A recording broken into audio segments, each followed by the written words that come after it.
Oh, very professional. I didn't have the music played. Hello, folks. Welcome to the A to Z Sports Big Orange podcast. Now that the music actually works, I guess you could probably hear the music through like the microphone there. Great stuff. Just taking the curtain back so people can see the production of this show. I am Charlie Burris. That is my co-host, Zach Ragan. Wherever you listen throughout the world, we thank you so much for listening to us. Zach and I talk everything Vols every week here on the Big Orange podcast. And Arts, now I'm hearing a friggin' echo in my ear, Zach. What is this? Is nothing. I got to fix, though. Nothing but technical problems already. All right. This is like what you don't get to see whenever we do the podcast not live, the very fun stuff here. Yes, this is the stuff that I cut out normally. We talk everything Vols every week on the Big Orange podcast. If you want to listen to that regularly, the A to Z Sports Big Orange Podcast Network on Apple, Spotify, and then on YouTube. A bunch of people watching on YouTube already and do watch regularly. So go over to the A to Z Sports YouTube, subscribe there, and you'll be able to see the show.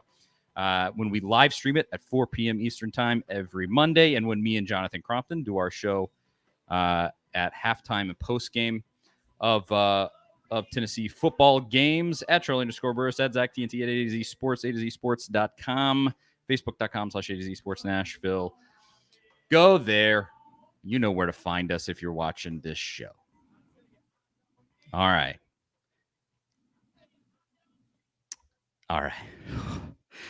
I'm already nervous, Zach. Can we just get it out of the way? It's Florida week.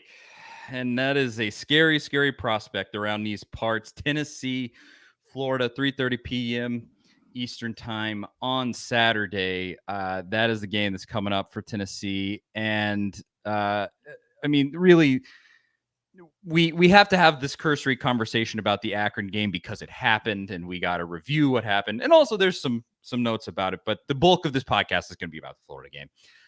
Zach and I came up with our 3 keys for Tennessee to beat Florida, and then we're going to go to the comments, see if anybody wants to weigh in on that, try to have kind of a conversation about the things that Tennessee has to do to beat the Gators, because one of them might just be like have a supernatural, have God on your side. That literally might be what it is. That takes Tennessee over the top to beat Florida. And so I let's just start there. We're all nervous about this Florida game. We all want this win. It makes every Tennessee fan just on edge, I think, right from the beginning. But we'll try to talk ourselves through it. Crompton on the game day show this past week, he tried to talk me off the ledge, and we'll get into it. But first, Zach, Akron. Tennessee just disposed of these boys. It was over before it started. Literally, the first touchdown that Tennessee scored would have won at the game. It was 62-6, 63 to 6. All right, sorry, I had that. You're getting heckled in the comments about being a Mets fan, Zach. Look at that. Oh,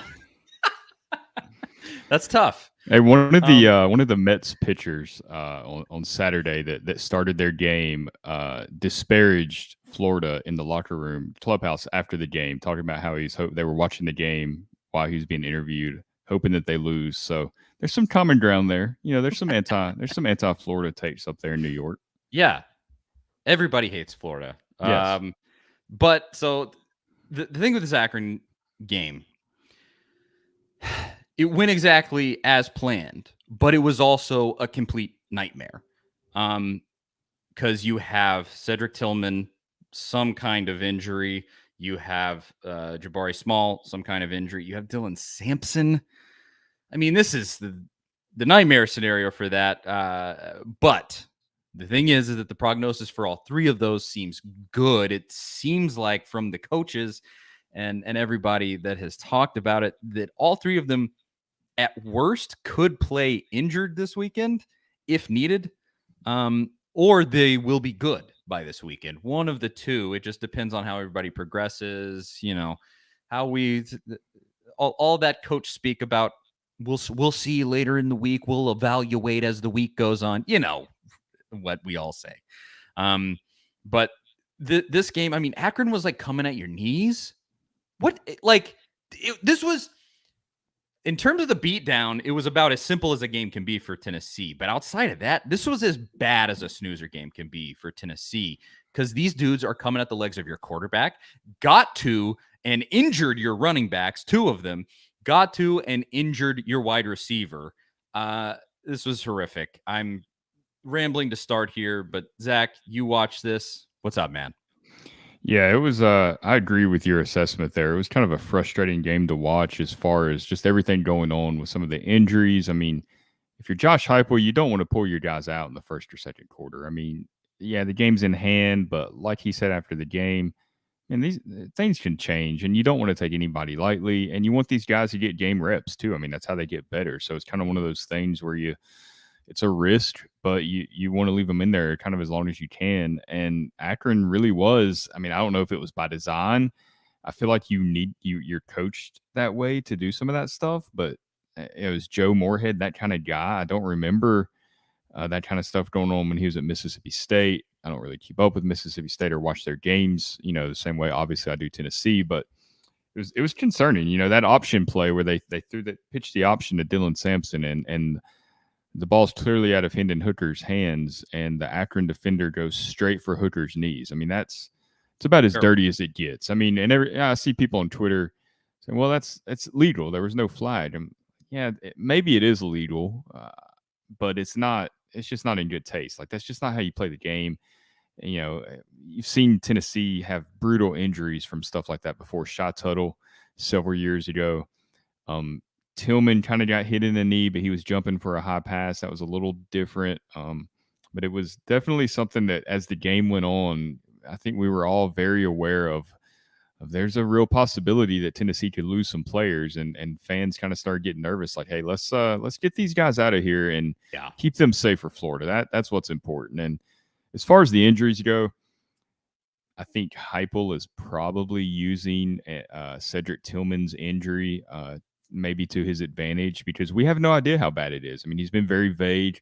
He was very vague today, kind of saying, "Oh, we'll know more Wednesday." And then I'm sure Wednesday gets here in the teleconference and he'll say something about, making a decision on Thursday. And that's kind of how he'll play it out. That way, Florida doesn't really know what to expect. Whether or not that's a huge advantage, probably not, but that's how college football coaches operate. And I don't blame them. You kind of try to get every little advantage you can, but I sense that that's probably what Heupel's doing with Tillman and some of these other guys that got a little banged up against Akron. Yeah, I'm a big hockey fan. I love the Nashville Predators, and in the NHL, this is like league wide. Any injury that happens, like, you could watch a dude get smashed in the face with a hockey puck, and you're watching him like bleed out on the ice. He would go back, and then the report would be upper body injury. They would be like, okay, well, we saw him get smashed in the face with a puck. We know it's his face is screwed up, but it's always upper body injury. It's an upper body injury, undisclosed. Josh Heupel is basically an NHL coach. It's upper body injury. Well, we saw what happened. It's something, but we just don't know the real nature of it. But just the reports that I've heard specifically on Tillman, it is kind of day to day. Like, that's as annoying as that classification is. That's the way that it is. But you just got to think, with such a huge game, they're gonna play, right? I mean, that's just how it feels. If given the opportunity, like, a doctor goes, yeah, you could play. It may not be like the best thing you could do, but yes, you could. I just feels like they're gonna go, right?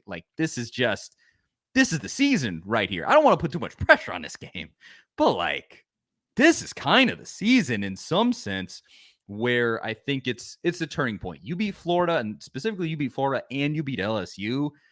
I mean, 9 wins is basically in your pocket, and you lose both of them, it's another 7-win season probably. So there's a lot riding on this. And so I personally, my prediction is that they'll all be a go. Whether they're actually 100% or not will be the question.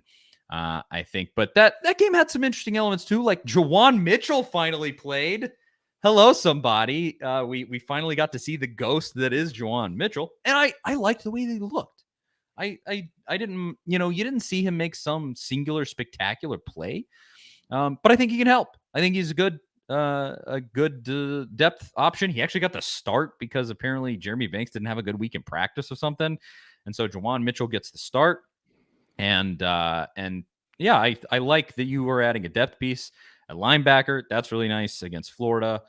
So yeah, I mean, there's some to take away from that game. Me and Jonathan Crompton on our game day show, we talked about the Joe Milton Hendon Hooker thing. I posted a clip of it yesterday if you want to hear our conversation about that. I think Crompton's thoughts on that are more useful than me and Zach's. Former Vols quarterback, his insights were great about it. So I posted it on the A to Z Sports YouTube channel yesterday, what me and Crump had to say about Hendon Hooker and Joe Milton looking like he finally has touch on the ball. Go look at that. I mean, the general take was Tennessee basically has the best backup quarterback in America.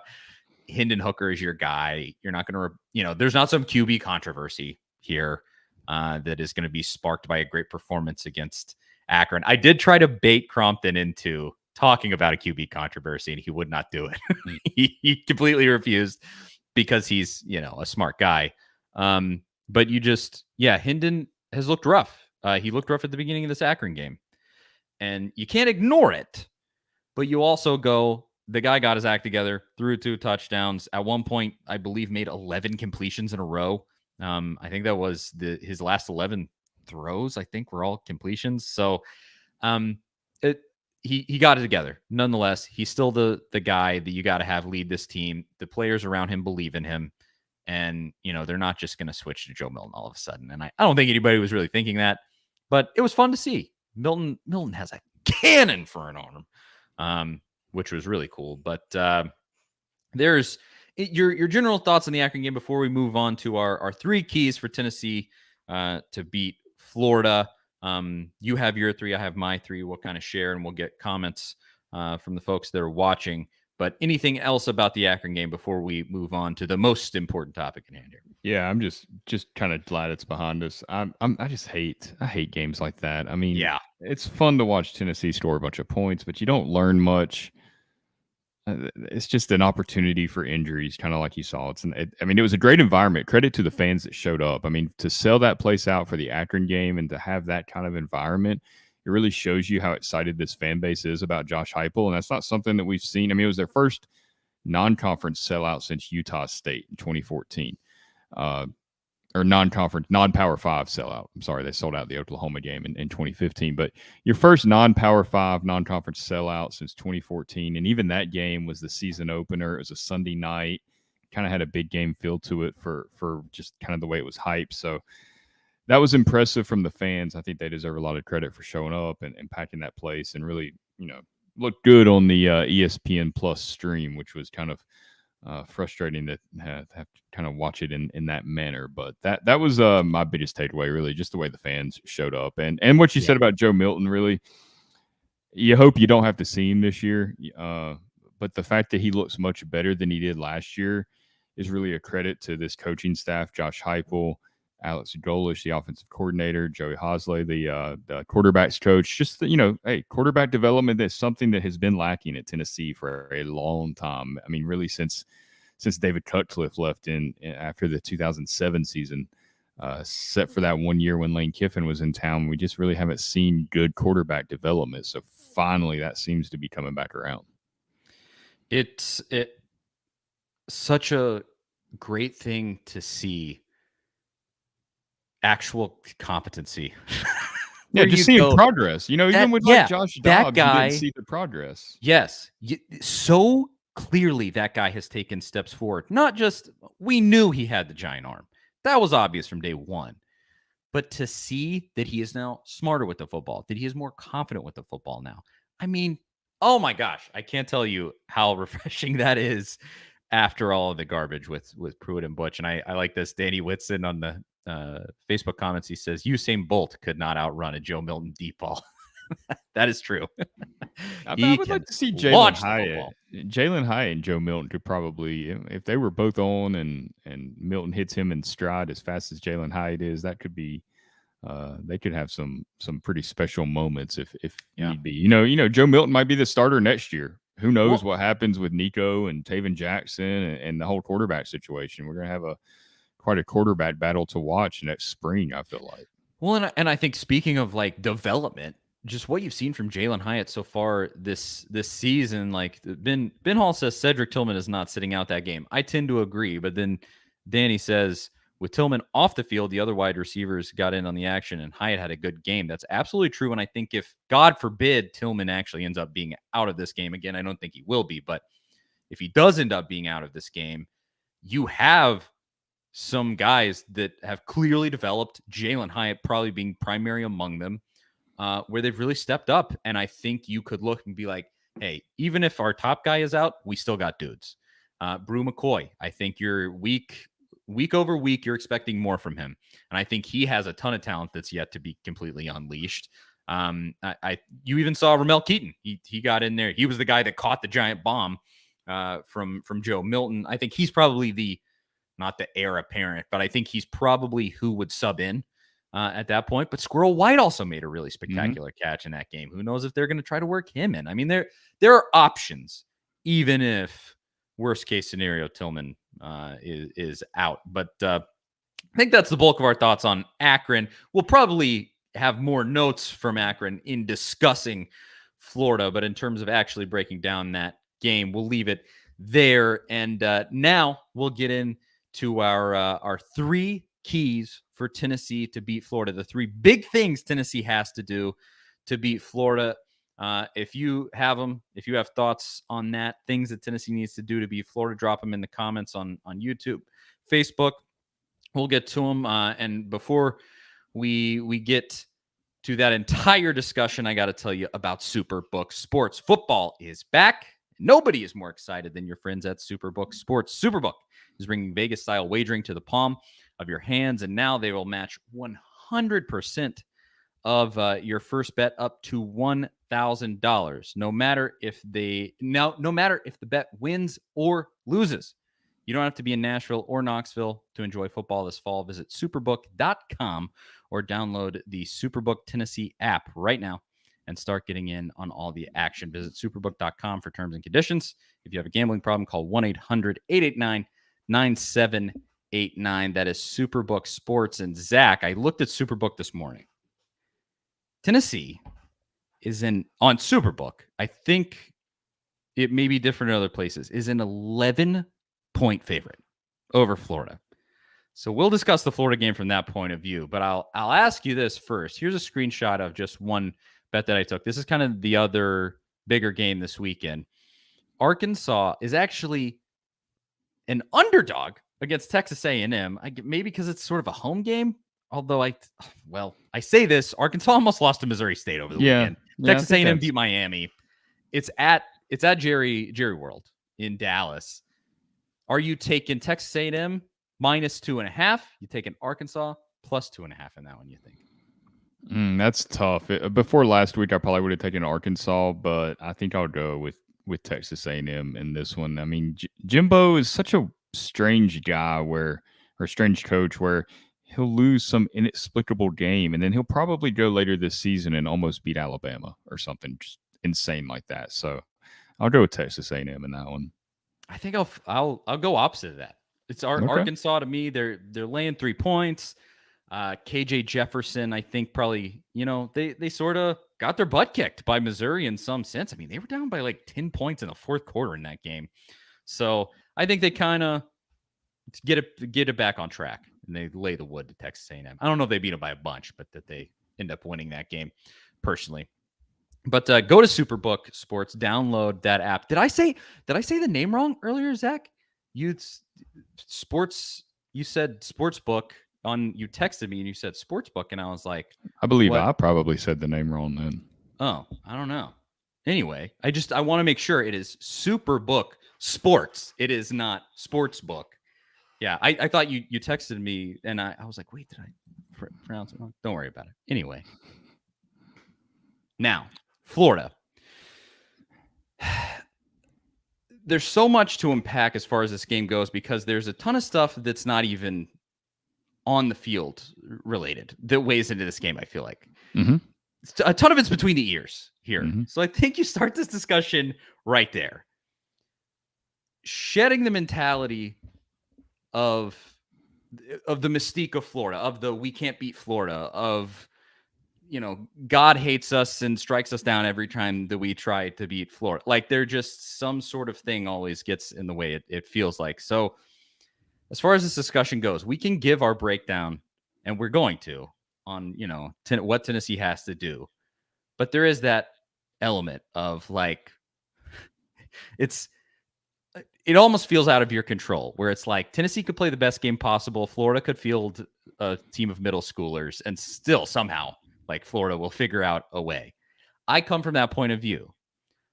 It's sad at this point because I feel like everything is so optimistic around Tennessee. But how are you in that headspace, Zach, where you're just like, please just let this not be the one where we are so clearly better and yet still somehow we screw this up? Or are you feeling a little more optimistic, Zach? I feel, I feel more optimistic, but I say that before the Monday of every Florida game week. So I don't know how much that really means, but I kind of look at it like you break it down into different segments. It's been since 2004, and Tennessee's only beat Florida once since 2004, since that James Wilhoit kick in Neyland to win that game. You've got the downfall of Philip Fulmer combined with Urban Meyer and Tim Tebow and those teams. I mean, Florida was clearly the better team, best team in the country those years. Then you've got the Will Muschamp era, which Tennessee should have won a couple of those games. A couple of those Florida teams were pretty good, but towards the end, they struggled.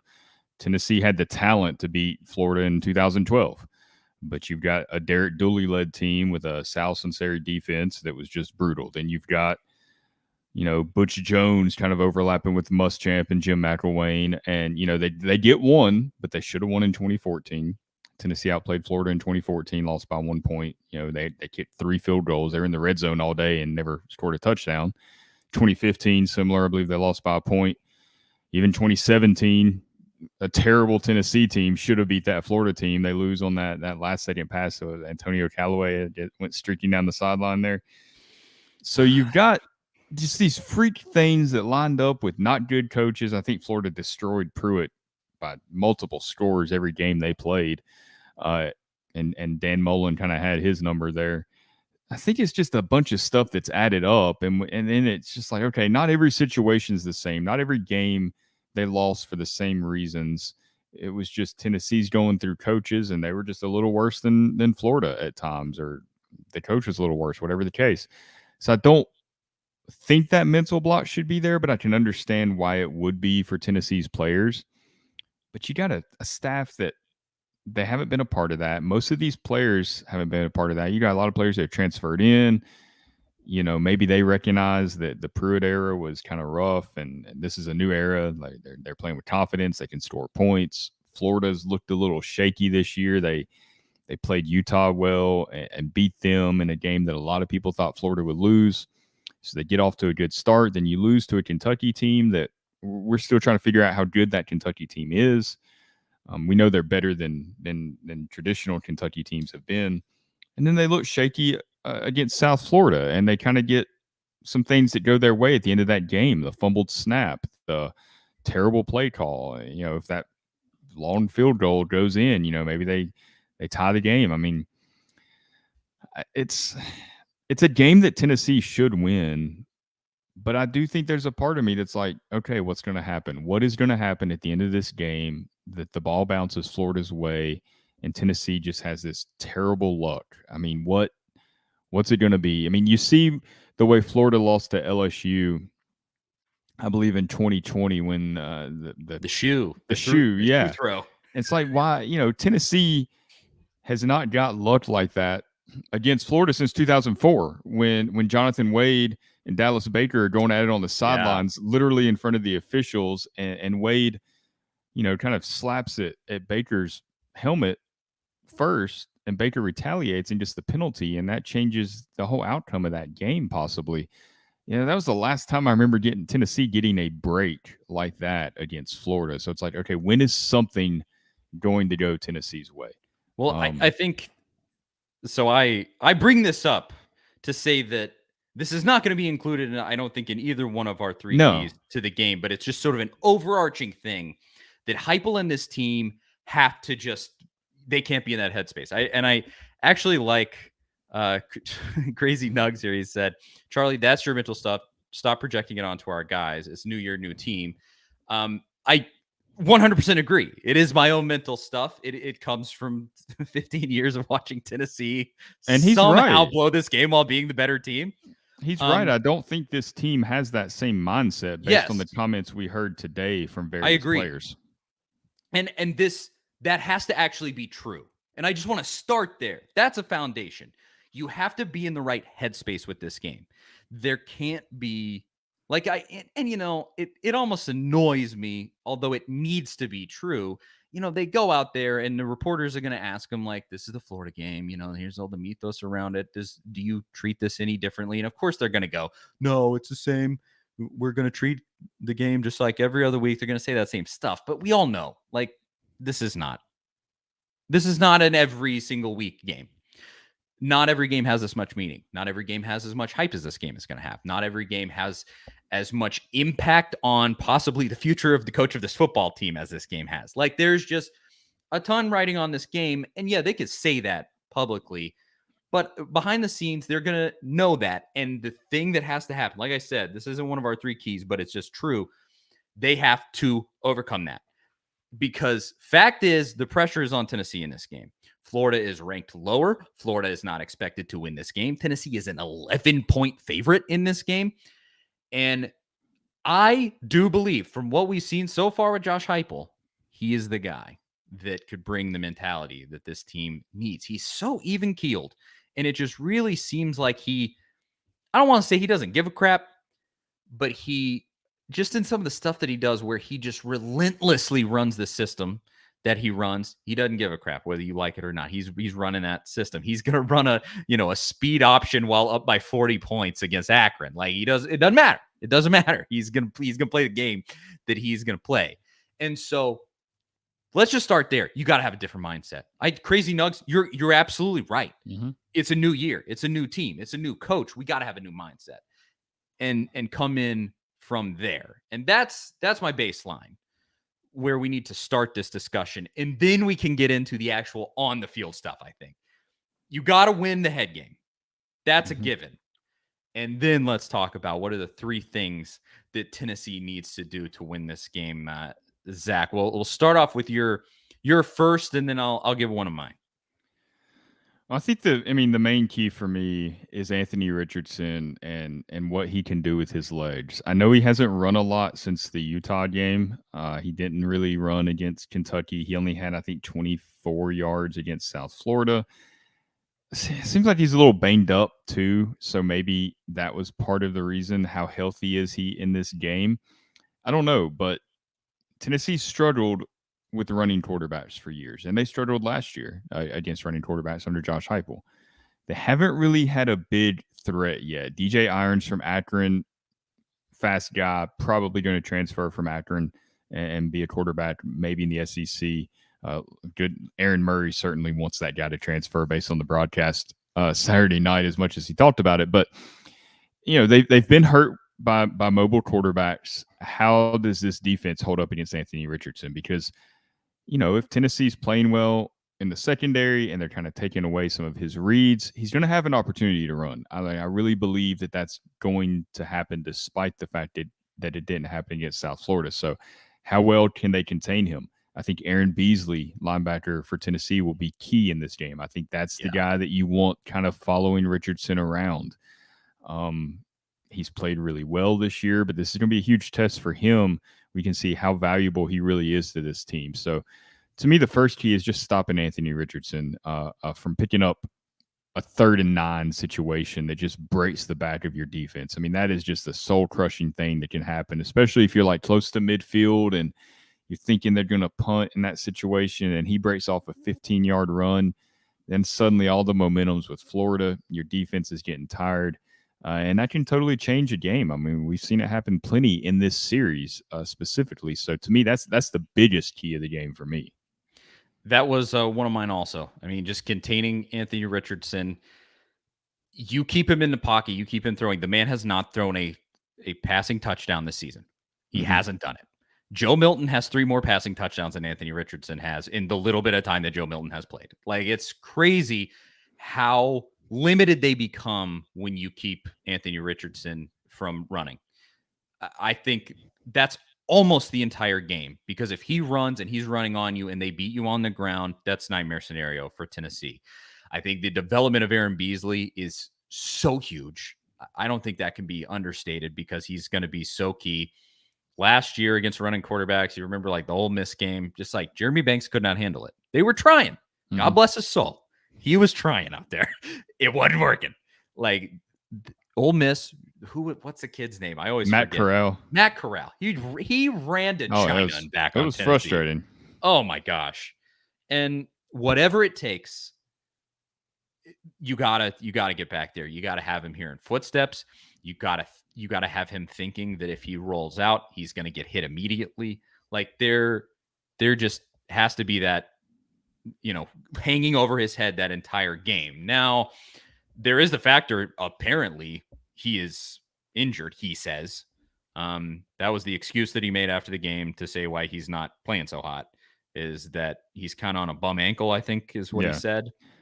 And look, maybe that's the case. And but I feel like, and this that feels really, like the game if he's actually hurt like that. Yeah. Oh yeah. That could be that's huge for Tennessee if so. But I feel like folks are kind of downplaying Richardson after the last 2 weeks. I know after the Utah game, I was kind of guilty of this. The national media was heavy on him, going crazy over his little fake jump pass and kind of what he did against Utah.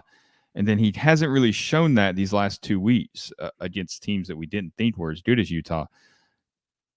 I don't think that you can just rule out Anthony Richardson being a dynamic player. I think Tennessee has to prepare like this is a superstar player, and they're going to see the same Anthony Richardson that they did against Utah. Because the moment you sleep on this kid, it's going to be this miraculous performance that, is just typical of this series. And I'm not predicting that that's what's going to happen, but I hope Tennessee is preparing in that manner. Like, okay, this guy can really hurt us. We have to focus on this. And I saw Danny mention, do you run it? Do you put a spy on him? I think they probably will.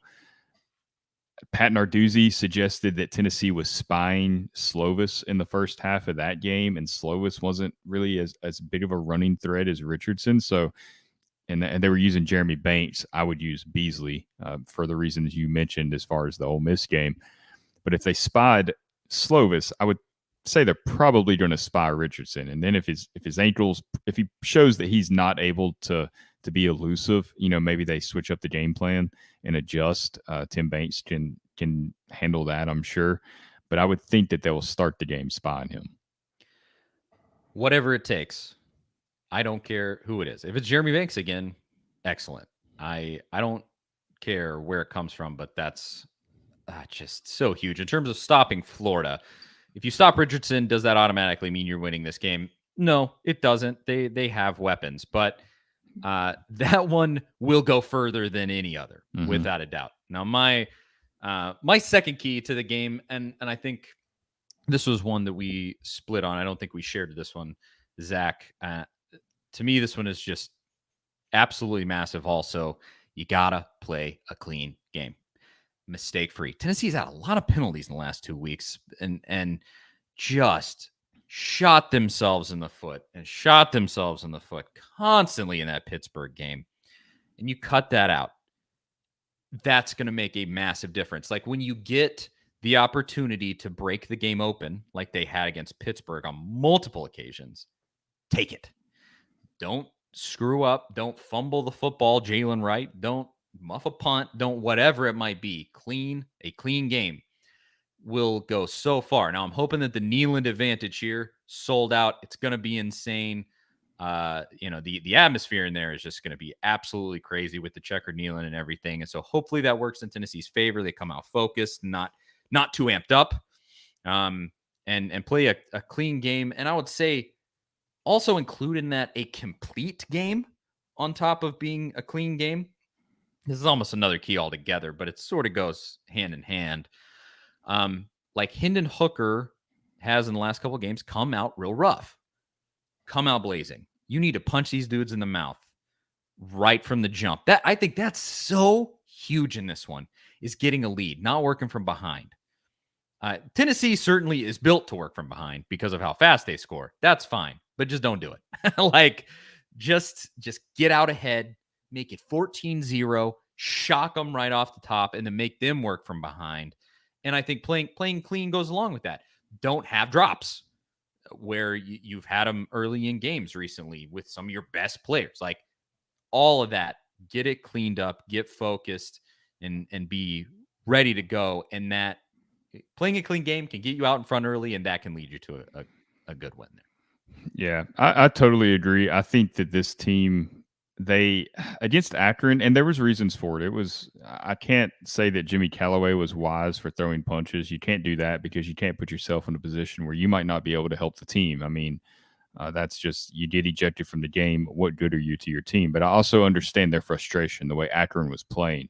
A lot of stuff you didn't see during the broadcast that people have mentioned, just things away from the ball that were going on. I mean, they're diving at knees. It's just the game's being played that way. It gets chippy, but you got to control your emotions, especially against Florida. Has the potential to get real chippy. These teams aren't going to like each other, and it's going to show on the field. And you can't get a unsportsmanlike penalty after you've had a third down stop that gives them a free first down. I mean, that's just backbreaking. It's just like giving up a long run to the quarterback. So definitely agree with that. And my number two thing kind of was in that same vein. As I kind of narrowed it down, though, specifically to special teams, because I feel like Tennessee's looked kind of rough on special teams. You've had the muff punt from Trayvon Flowers. Don't know if he's going to be the punt returner moving forward.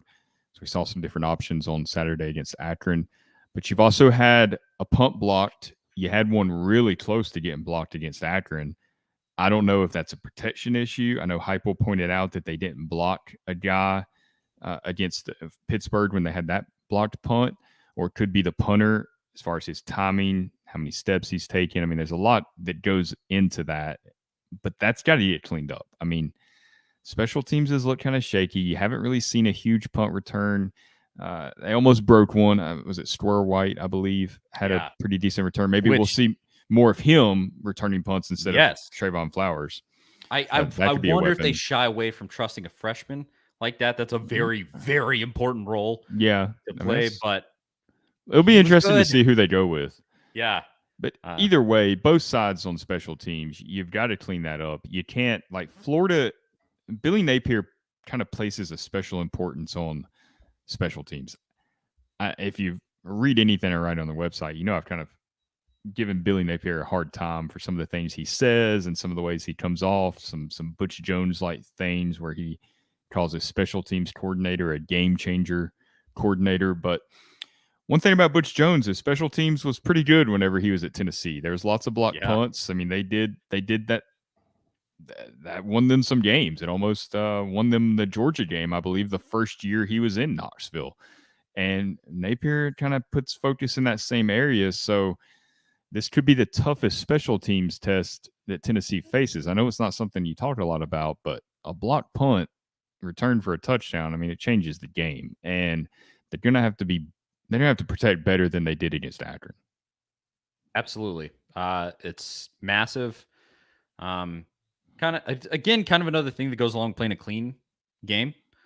I mean, a muff punt can't happen. Speaking of special teams, like that was just such a huge turning point in that Pitt game where you were probably going to go in and get a double-digit lead if Flowers doesn't muff that punt. Like, it's a game changer. Speaking of game-changing coordinators, like special teams can change a game.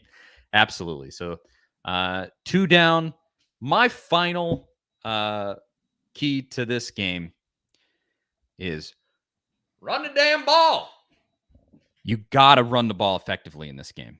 It has to happen. And strangely, I don't really want to say this, but it's pretty much how I feel. Jalen Wright being forced into primary action is probably better for Tennessee. I think he's better than Jabari Small. I think it's marginal. Jabari Small is effective and he's a great senior leader. I think Jalen Wright is a more talented running back.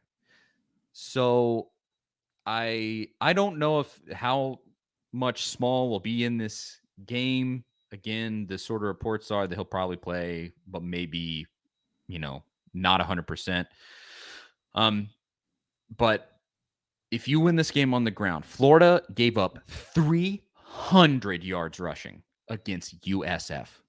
300. If you win this game on the ground, you will beat Florida, because the thing is they on the flip side, you are better than USF. So if you go for 300 yards against Florida, you're winning that game, because USF did it and they almost won that game. So you win this thing on the ground, because if you win it on the ground, you're also going to win it in the air. I mean, that's Heupel's style.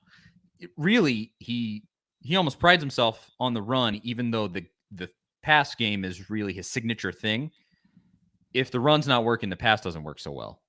So you free up the run, you're going to free up the pass. Tennessee's offense is going to work better, complementary football all the way around. Just get those puzzle pieces fitting together, and Tennessee will win this football game.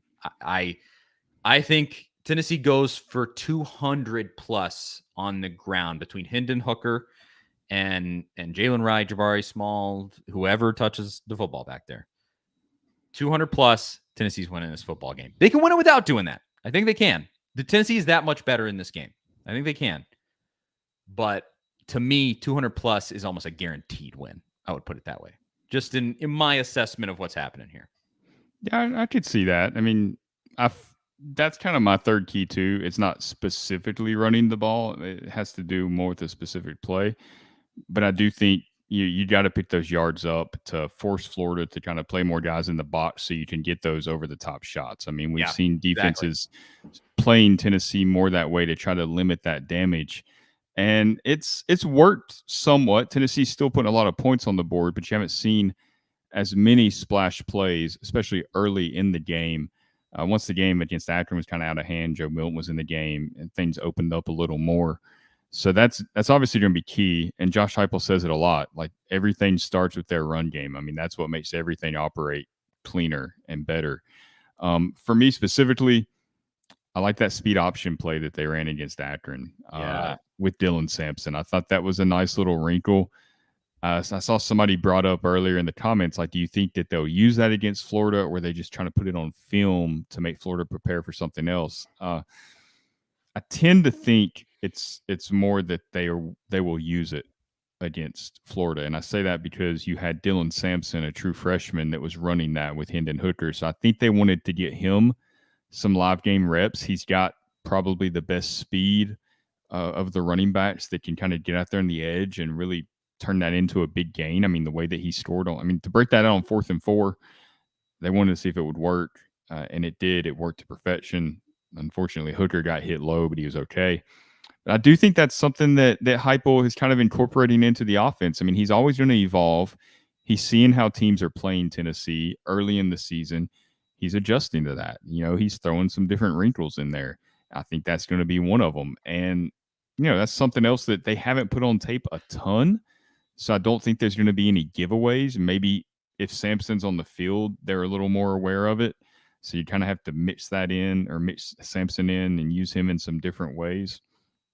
But I don't think there's any dead giveaways that Florida's going to see them lined up a certain way and say, okay, this is an option play. We're going to sell out to stop this. And, maybe Tennessee's worked on something too to kind of maybe give that look and go to something else. Who knows? Heupel's the mastermind there behind all that. But I do think that's a play that can be really beneficial against this team and kind of open things up in the running game. I mean, Tennessee's had some moments where they've kind of struggled to find room running between the tackles. They'll break off a couple, then you'll have a couple of 2-3 yard gains, especially early in the game. We've seen that. So perhaps this is a way to get things going a little quicker. I hope they do. I said it earlier, getting off the blocks early is a massive part of this game too. I mean, the overarching theme of all of this is just Tennessee has to play well. Tennessee has to play to the level that we know they can play to. We know Hendon Hooker is an elite quarterback. Play to that. We know that Tennessee can run the ball effectively. Play to that. We know that these wide receivers can be absolute monsters. Play to that. And the defense, all the same, they're going to give up points. It's a given in this game. But play up to the level that, especially like in that Pittsburgh game where you were really pressuring the quarterback just on his back the whole time. Make sure that you're playing to that level. Like if there is any game where you could do that, it's this one. At home, insane raucous crowd. Everything working in your favor as far as that goes. Like, this is the game. All out. Leave it all out there, boys. Please. Now, Zach, we didn't exactly define it. What was your third key? Oh, the speed option play. That was okay. Utilizing that specific play. Yes. So we had just to recap, my three were Tennessee has to play clean game. We both said contain Anthony Richardson, and then I said run the ball effectively. It's huge. And then you had contain Anthony Richardson, and your last two were the speed option and playing clean on special teams. Special teams. So there you go. There's our three keys to the game. It is interesting. We've had, I'm just watching the comments over here. It's just like conversations happening in the comments. Appreciate everybody watching. But we have Big Ten Jeff. He's watching, and his take was that this is an easy win for Tennessee. And it's really interesting to me to see a third party fan assess this game as just like, yeah, Tennessee's going to win. Like, Tennessee is clearly so much better. And then translating as a Tennessee fan where I'm like, but what if Florida's backup quarterback comes in and plays like a Heisman winner? Like, that's the thing that runs into Tennessee. It's such a strange thing, right? I mean, you take the uniforms off, and who knows where Florida goes under Billy Napier? I don't know. It's very early in his tenure. We'll see how it plays out. Nobody really knows how that's going to go. He might win a national championship there. But for now, I feel like Tennessee's the better team based on what we've seen. Heupel's a year ahead of Napier in the rebuild. The offense is more dynamic. We've seen Florida with some issues. You put a South Carolina uniform on these guys on Saturday, and it feels like it's a 21-point win, and you're not even sweating it, right? Like, it's like playing Missouri. 100%. But the fact that there's that gator on the helmet and the history, it just feels totally different. At least from like a fan perspective, I think the players feel a lot differently. If the exact same series of games had happened for South Carolina, and then Tennessee was playing South Carolina this week, the exact same series of games, the exact same players, but like you said, South Carolina jersey on their back. Yeah, I'm predicting a 14-point minimum win in this one. It's crazy, that mental side of this whole thing.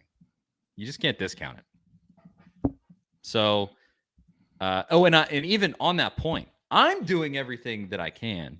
I meant to say this earlier in the show, but Zach, this shirt that I have on here, just this orange polo shirt for anyone that's only listening.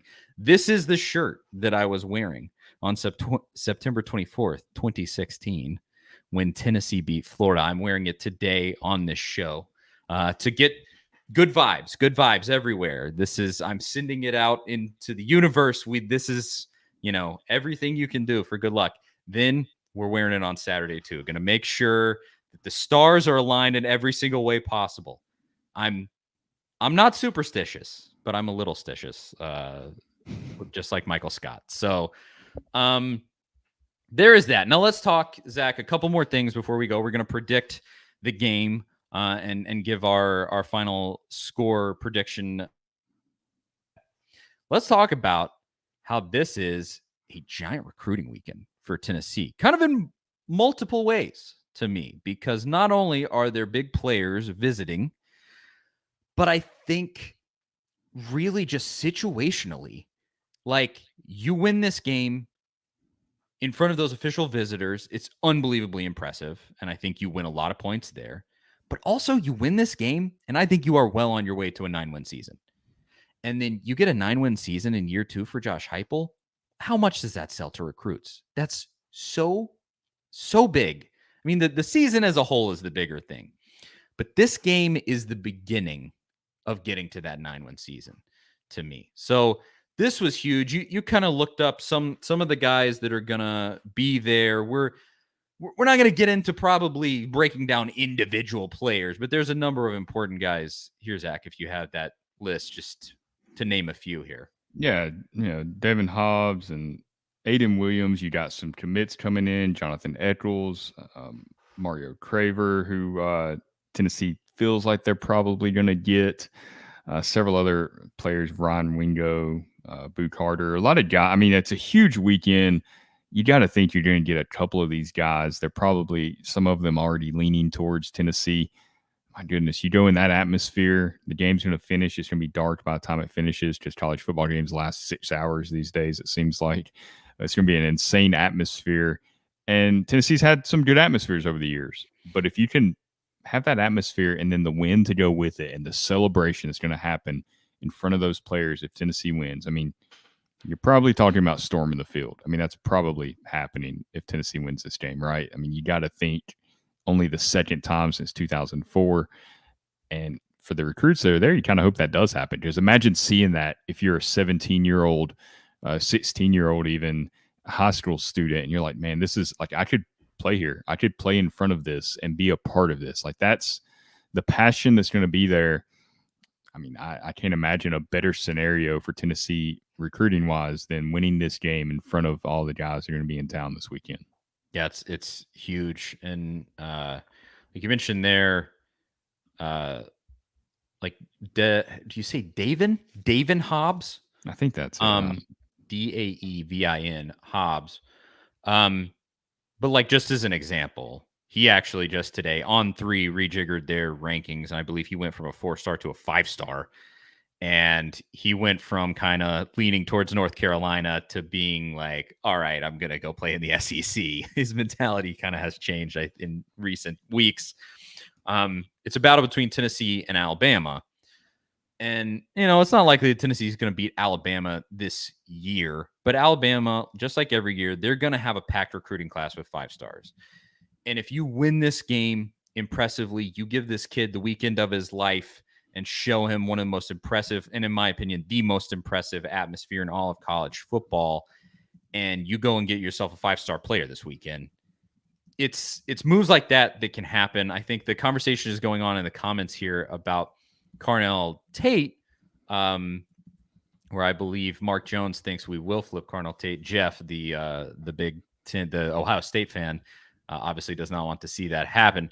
But I think a win like this, if you're going to, win the long game with Carnell Tate, because that was never just going to be like, oh, he posts something on Instagram, now he's a Tennessee commit. It's going to be all season long where you're wearing him down, wearing him down, wearing him down, and wearing him down. Starts this weekend. Start with a giant win over Florida. Start with becoming a top 10 team, because who's a top 10 team? Ohio State. So you got to get up there with Ohio State, make yourself known, and really become relevant again in college football. And I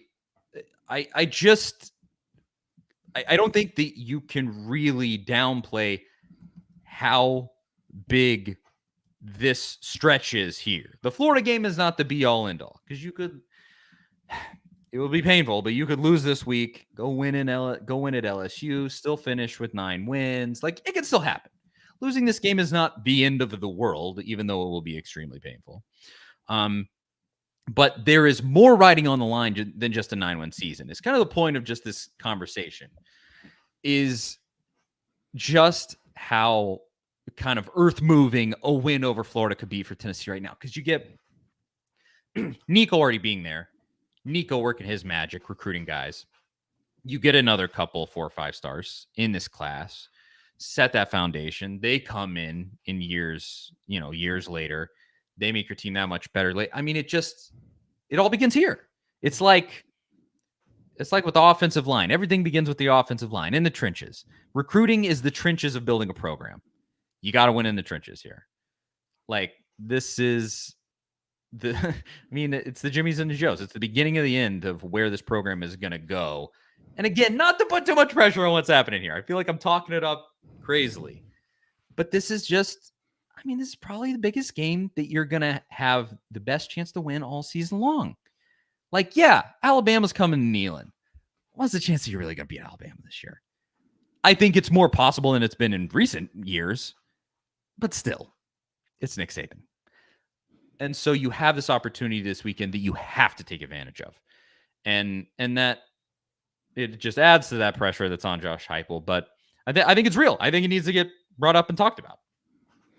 Oh, yeah, I agree. I mean, it's your one chance to really have that signature moment that has escaped past Tennessee coaches, right? I mean, you always look for these early signs that a coach is going to be very successful and build momentum early. And you don't want to keep on like, okay, he needs a year or two. He's got to get his guys in. He needs this or that. And you kind of make excuses for why you lose this game. Well, there is no excuse to lose this game. I mean, no, it's not. You're favored. It's a first-year coach at Florida. It's, they're the ones that should be making excuses for Billy Napier if they lose. Tennessee's in their second year. They got a great offense.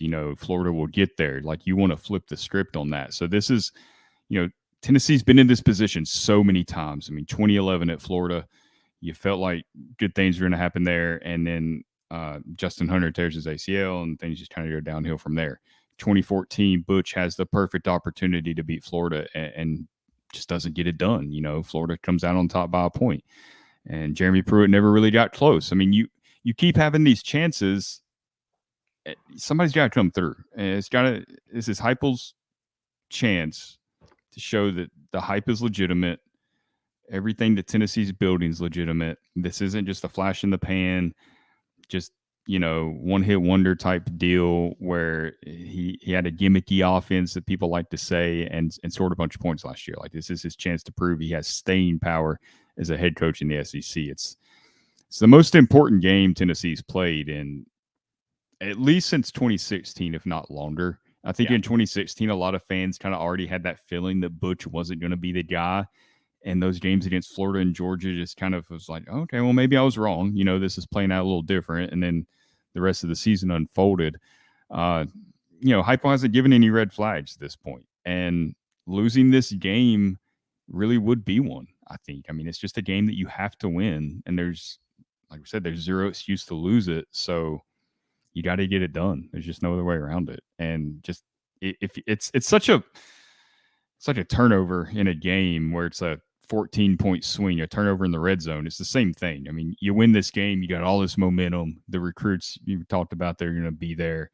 Just everything's going the right direction. You lose this game to a Florida team that you should beat, and all of a sudden questions are popping up, and it's like, okay, well, when is Tennessee going to beat Florida? Then if they don't beat them this year, when are they going to beat them? When is this going to turn around? Like, it's going to be a pretty hopeless feeling, I feel like.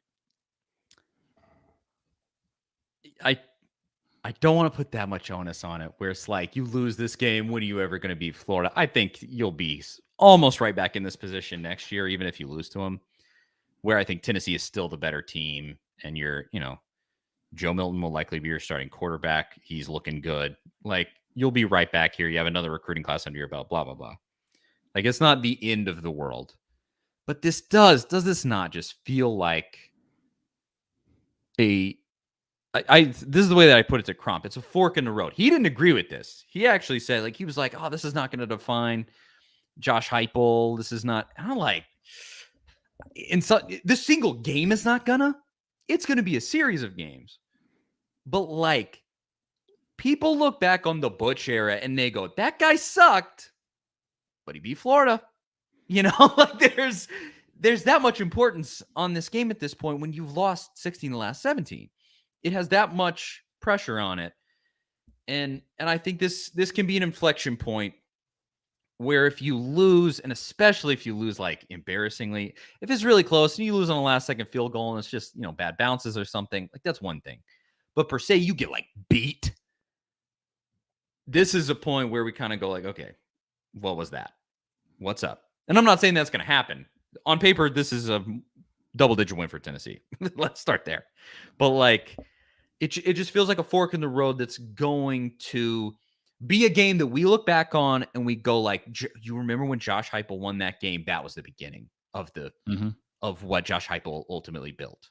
That's what this feels like. That's what I hope it ends up becoming, is that we look back 2 years from now, you're going to the SEC championship game finally again, And you look back and you go, like, the beginning of this was that Florida game. He met the moment. He stepped up and in front of all of these fans and in front of every single eyeball in the college football world and in front of all of these recruits, Josh Heupel took the moment and led Tennessee to a double-digit win over Florida when he needed to. And that's what I hope that this is. And just think of how exciting that, like, I'm getting chills saying that. Think of that excitement. And then losing this game would be that in terms of disappointment. Like, that much excitement except translated to disappointment. And so I all of that to say, I'm incredibly nervous. There's tons riding on this, not just in the game, but also recruiting, as we've been saying.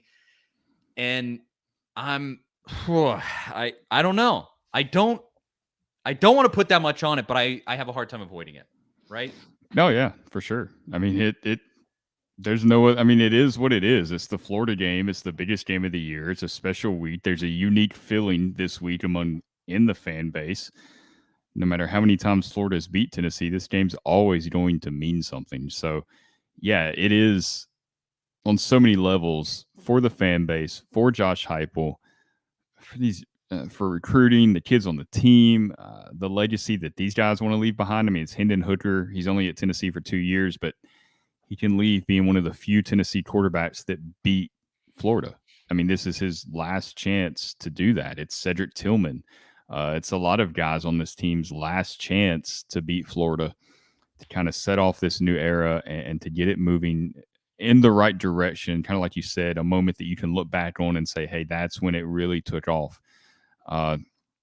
It does feel like in a way we are pumping it up a little too much, but at the same time, I mean, all those things are true. Like that those are going to be the takes after the game. If they lose or if they win, it's going to go extreme one way or the other. There is no like kind of in the middle. And part of that's because of the state of Florida.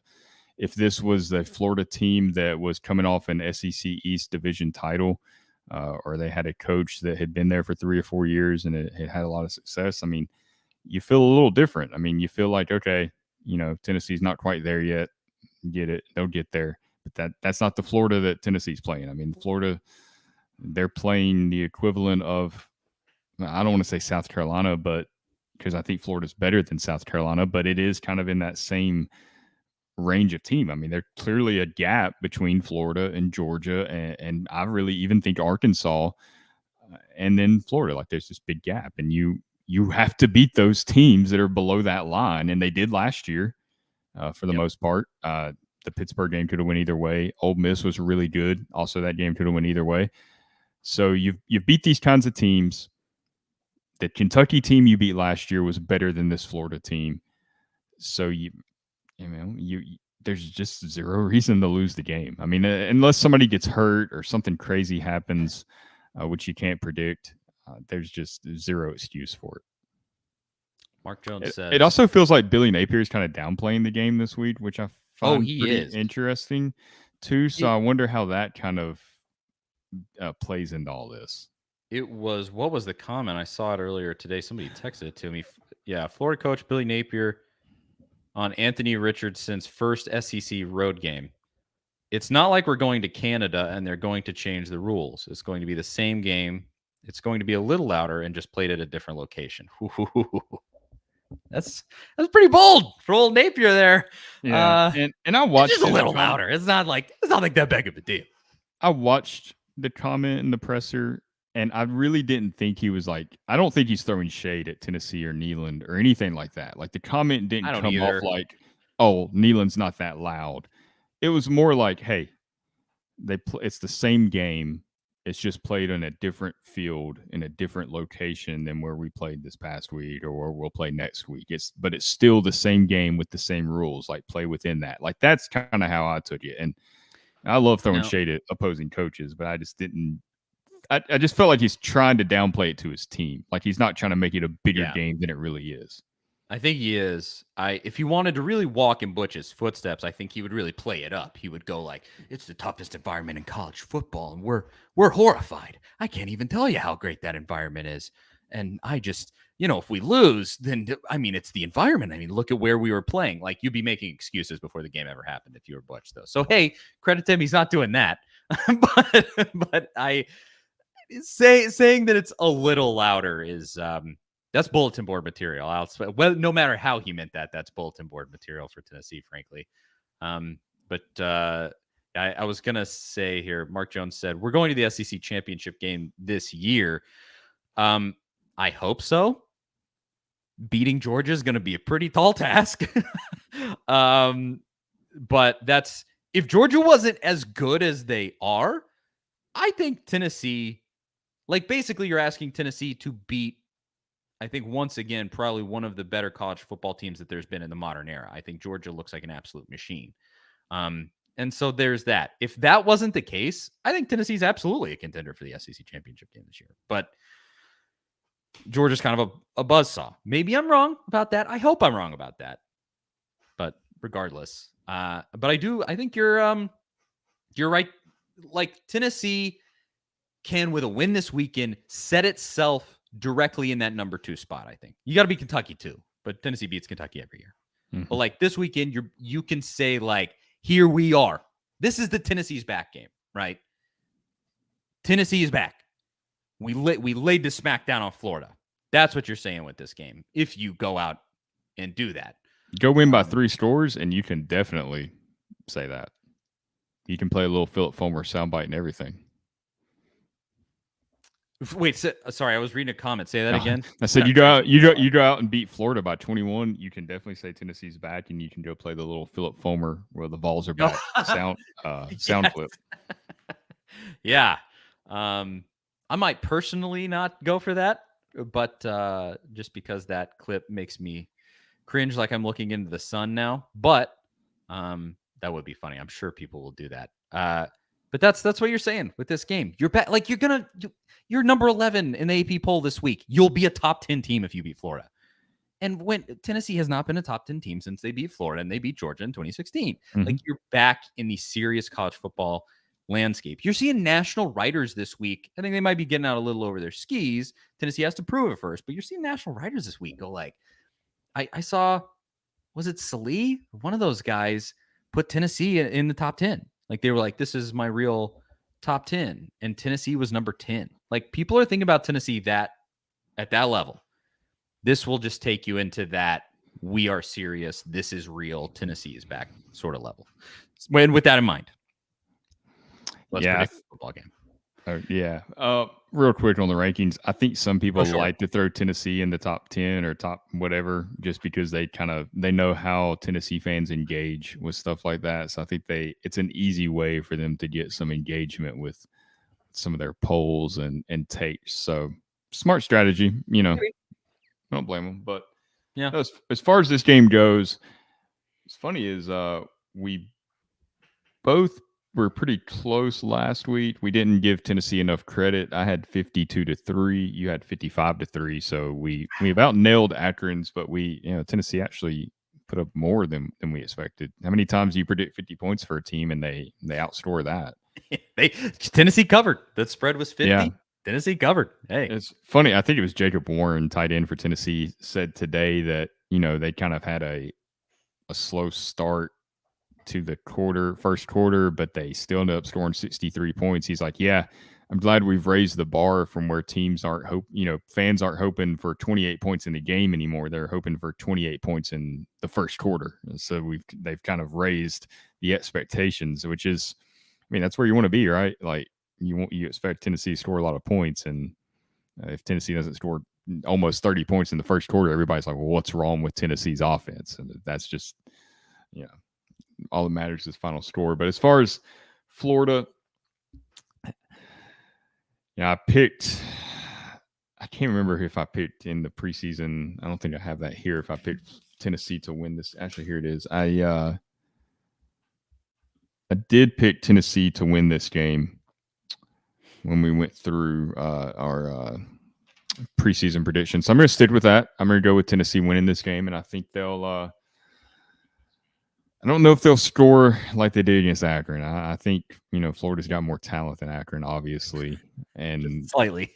Florida also, they only ran like 40 some plays against South Florida. So it seems like there might be less possessions for Tennessee as long as Florida's kind of like running the ball and kind of sitting on it a little bit, letting the clock run out. I'm going to go Tennessee wins 34-23.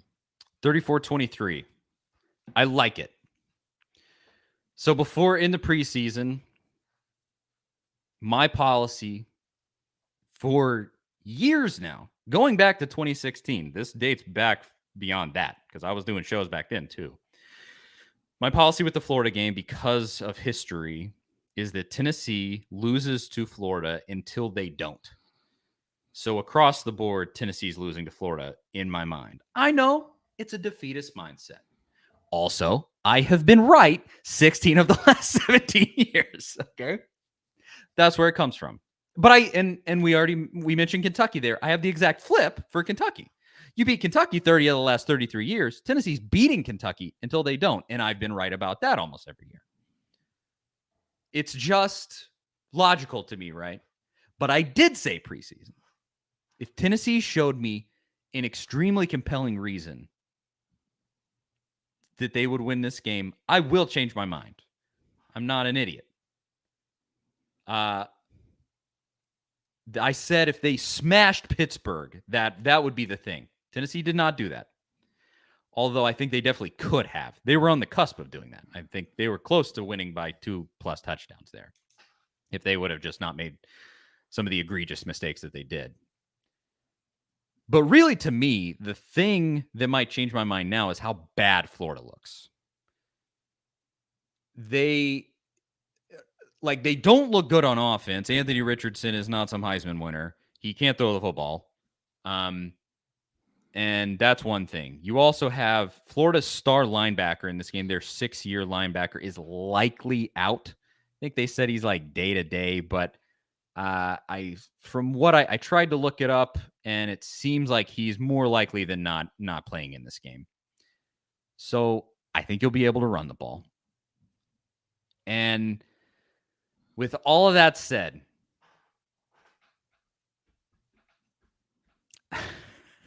oh, you're struggling. With all of that said, there's a battle going on inside of Charlie right now. Florida wins this football game 38-35. I can't do it. They didn't give me enough reason. I just can't. Just not yet. If Hendon had played complete games and he hadn't come out struggling in some games, because if Hendon comes out struggling in this game, that's bad news. That's really, really bad news. And you have injuries, on paper, this should be a 15-point win for Tennessee. On paper. I'll say that. I know. Everybody's saying boo. I know. Look, I know. Also, earlier before the show, I had Victor, another viewer of the show. He said, don't jinx us by choosing Tennessee to win. He said I would jinx Tennessee by choosing Tennessee. Hey, let's look at Tennessee fans should just look at this as Charlie is doing his part to try to ensure a victory for the Vols. That's all it is. Exactly. I'm not going to jinx us by choosing Tennessee to win, because it does feel like I've had that policy for so long, and I've gotten this every single time. Everybody goes, boo, boo, no, Charlie's not a Tennessee fan. I'm getting it right now. Mark says, where's your Gator hat? I know. Look, I know.